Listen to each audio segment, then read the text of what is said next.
Hi, I'm Sandy Schreck for LBR Inspires. We're here today to take a look at a spring fling birdhouse design. And we're gonna talk through like developing a recipe, but not color specific, so that it's more flower specific, and then you can vary the colors to really enhance the look in your cooler so it's different looks, but that recipe that you develop for a price point is easy to repeat with multiple different flowers.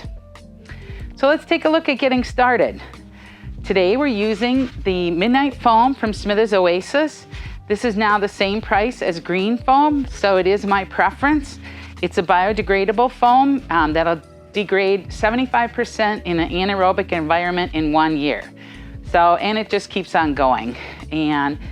So we're using that to be able to really control the placement of flowers and increase the perceived value on this design. So we'll start off with, I've soaked that Midnight Foam, and you can see we're just using like a third brick. And I've got a couple recipes here that I've done previously, so they're the same recipe. So I have 2 of the line flowers, and we'll start off with putting some Liatris in. So as we make our design, first thing we'll do is set the height. And so you wanna stay consistent on that. I'm just gonna come in, and we're predominantly going to make this arrangement one-sided, but yet we're going to enhance the transparency by having that design be completed all the way around. So a lot of the flowers are facing the front, yet we have that complete look that goes from the front to the back on that design. Down in the focal area is going to be the next flower that I'm going to place.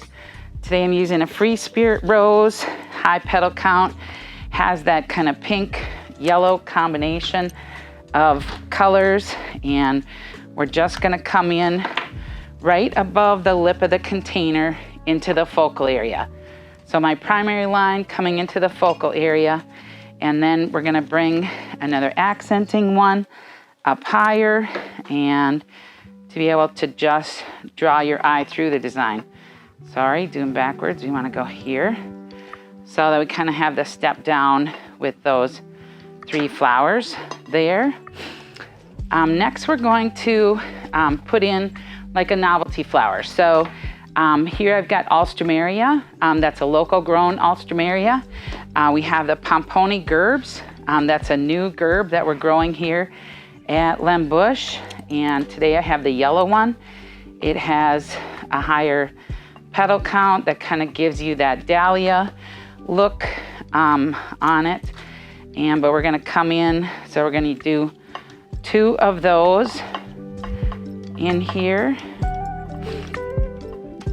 And so it can be a novelty flower, and you could list out, like it could be a gerb, it could be an Alstroe and tulip, or any kind of variety, so that your designers have a little bit more flexibility with the flowers that they're using. You do want to make things in multiples as you're going.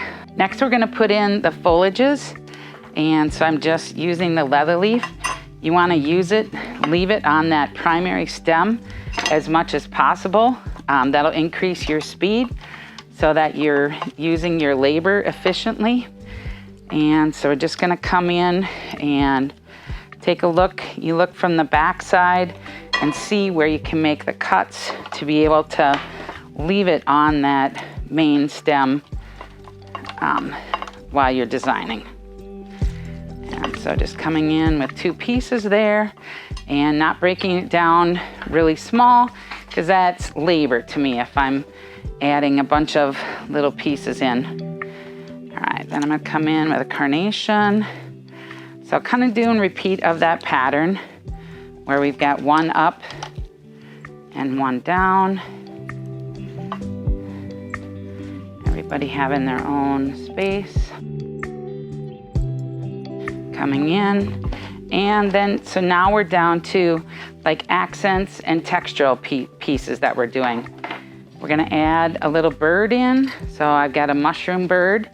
I've got an 18 gauge wire here, cut it at an angle so that I can just pierce that little mushroom bird and add him right into kind of a focal area, right above the focal area.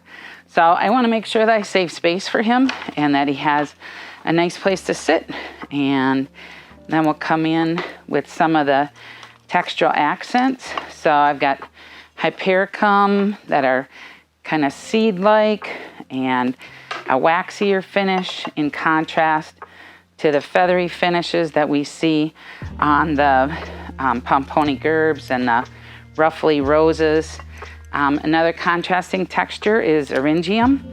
And so we've got a piece here. I'm just taking that piece, make it into one taller piece. I'm gonna use up through the middle, and then a couple of the side shoots I'm gonna lay together. And rather than do 2 inserts, I'm gonna bring them in and utilize them together. And so I'm just doing 1 insert in and using them in a grouping a little bit more for some impact. Then on our daisy palms, you want to take a look at the structure on them, and we can take off some of these side shoots, but I also can change it more into a line flower, and so I'm leaving those 2 taller ones. There's always the bud that's in the middle that's a pinch. So I do remove that so that the customer doesn't think that it's a broken off flower. And that you'll see on spray roses or on daisies, chrysanthemums. And that's to enhance the flower and have the side blooms pop out, and so that you get those smaller blooms and breaks.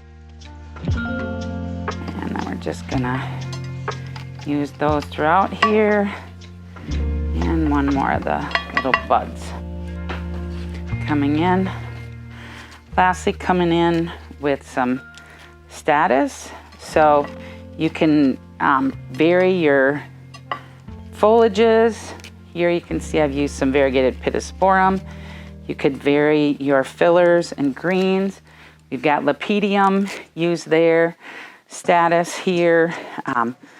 But you do a standard recipe, but have that flexibility rather than call it one specific thing, is that you call it a filler flower on your recipe, and then give a variety of examples that are in the same price points, so that you know that you're going to be hitting your margin goals on your recipes that you develop for your website.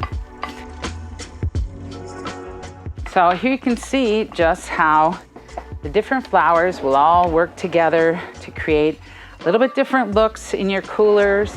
And so you have that variety, but still have that ease of doing that recipe that's gonna hit a price point. And I'm Sandy Schreck, and I hope you'll take these tips and create some fabulous florals.